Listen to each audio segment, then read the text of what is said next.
Hello guys, welcome back sa ating channel. So for today's video mga lods is mag-unbox tayo ng parcel from TikTok Shop. So ang carrier nito is GNT. So yan, shout out GNT. So i-unbox natin itong coin ring ng Hong Kong 18K daw to. So titingnan natin kung legit ba talaga siya. Na yung laman nito is gold talaga. So yan. Yan, i-unbox na natin mga lods. Yan. So yan, safe na safe yung pagkabalot ng binili natin na sample product. So actually hindi to binigay na sample, binili ko talaga to siya para magkaroon ako ng sariling sample. Kasi mahirap naman talaga magbenta nang wala ka talagang wala kang sample. So ayan, bubuksan na natin. Yan siya. Yan mga lods, yan yung laman niya. Yan, matigas eh. Wow, meron pa siyang bag, parang bag na maliit sa Yan, sakita nyo. Bag na puti. May zipper pa oh. So, yan. Yan. Yan mga lods, ang talaga niya. So, ayan. So, ito na siya. Ito na siya. So, diba? So, wow, ang ganda niya. Ayan. So, bubuksan na natin. Bubuksan natin yung zipper niya. Ayan. Talagang gold ba talaga yung laman nito? Pagkasabon to eh. Teka. Ayan. Oh. Oh, yan. Yan yung laman niya. So ito yung sing-sing siguro. Ito na siguro yung sing-sing kasi ito yung box lang to. Ayan, kung makikita nyo. Walang laman. So box lang talaga to siya. Ayan. Ayan mga idol oh. Meron pa siyang dito oh. Parang coupon.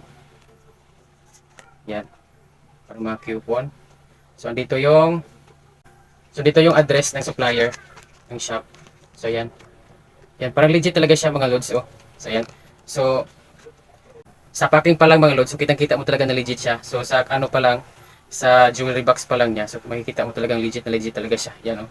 Tapos ang niya, para makikita mo na talagang quality yung pagkagawa.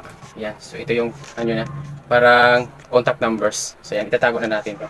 Tapos titingnan natin yung ring mismo. So ito na yung ring. So ayan. So ito na yung ring. So ito yung titingnan natin kung totoo ba talaga na sing-sing talagang laman na ito. Yan. So yan. Kasi mahirap kasi yung hindi mo talaga maranasan yung mismong product kaya nag ko ng sample, bumili ako talaga ng sample. Yan. Oh. Ang kapal niya guys. Ayan oh. Ang kapal talaga niya. Ang kapal ng ring sa murang halaga. So makikita mo talaga na legit talaga siya oh. Ayan, bubuksan na natin. Ayan o. Oh. Yan, ito na mismo yung ring, tapos yung lagayan niya. Ayan mga lods. Ang ganda talaga niya mga lods. Oh. Tapos yung ring, napakakapal. So, ayan o. Yan, ang kapal talaga ng ring. Yan. So, kung i-compare mo siya sa plated ko na ring, ito, plated kasi ito. Ayan. Tanggalin natin. I-compare natin siya. Dali. Ayan mga lods, i-compare natin siya sa plated ko na ring. Mas makapal pa siya mga lods. Ayan. Ayan. Mas makapal pa siya sa plated na ring ko. Ayan, mas makapal pa siya sa plated na ring ko. Ayan mga lods. Ayan o. Mas makapal pa talaga siya. So murang-mura lang to mga lods. Nasa 3,000 plus lang talaga siya. Murang-mura lang talaga. So sa mga gustong bumili, visit kayo sa TikTok shop ko. Yung link na sa baba lang. Ayan mga idol, so itatanggalin na natin at isusukat na natin. Ang ganda talaga niya mga idol. So ayan, so ito yung lagayan niya. Ayan, makikita nyo yung lagayan. Ayan, tatanggalin na natin. Ang ganda talaga niya mga lods. Ang kapal. Ayan oh. Ang ganda talaga niya at ang kapal pa. Ayan, sulit na sulit yung pera nyo dito mga lods. 3,000 plus, halagang 3,000 plus mga lods. Money catcher ito mga lods. Ayan oh. Ang kapal talaga niya. Size 9 ito kasi yung kamay ko is size 9. So yan, size 9 ito mga lods. Nisusukat na natin mga lods kung kasya ba sa kamay ko. Oh. Iba ang ganda. Ayan, ang ganda talaga niya mga lods.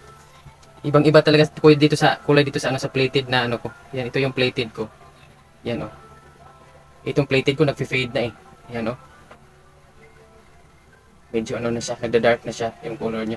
Ang ganda talaga niya mga lods. Sulit na sulit yung pera nyo dito mga lods. Hindi kayo magsisisi, promise. Sa pera nyo na 3,000 plus mga lods. Hindi kayo magsisisi nito. Ang kapal niya mga lods oh. 18 karat na gold. Ang mura lang niya mga lods. Ita-try natin ipa-appraise to kung magkano yung appraise nito sa sa pawn shop. Ayan mga idol, sa mga gustong mag-order, so punta lang kayo sa TikTok shop ko sa baba. So may link, available yung link sa baba. Ang kapal talaga niya mga lods. Oh, hindi kayo magsisisi nito mga idol. So order na kayo sa baba habang marami pa tayong stocks mga lods. Huwag kayong mag-alala na baka mabudol kayo. Pag yung mismong rider niya yung kausap ko kanina mga lods, sabi talaga niya, pag sa TikTok ka mag-order, hindi ka talaga mabubudol dyan. Talagang legit yung lahat ng mga sellers dyan. So yan, ako mismo, nag-TikTok affiliate ako, nagbebenta din ako sa sa TikTok shop. So yung mga product na nasa shop ko is lahat yan legit mga idol. So hindi kayo magsisisi. So order na kayo habang marami pa tayong stocks na ito mga idol. Hindi kayo magsisisi. Ang kapal mga lods. Ayan. Ang kapal talaga niya, hindi kayo magsisisi.